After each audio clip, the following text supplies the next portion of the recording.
ગતરોજ વડોદરા મહાનગરપાલિકાની સામાન્ય સભા મળી હતી અને આ સભા ફરી હુંસાતુસીની ભેટ ધરાઈ હતી.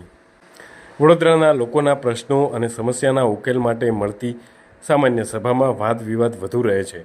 ગતરોજ મળેલી સભામાં લોકોના પ્રશ્ન મુદ્દે વિપક્ષ સાથે ભાજપના સભ્યોએ પણ અવાજ ઉઠાવ્યો હતો. એક મહિલા કાઉન્સિલરે તો પોતાના વિસ્તારની રજૂઆત કરતા રડી પણ પડ્યા હતા.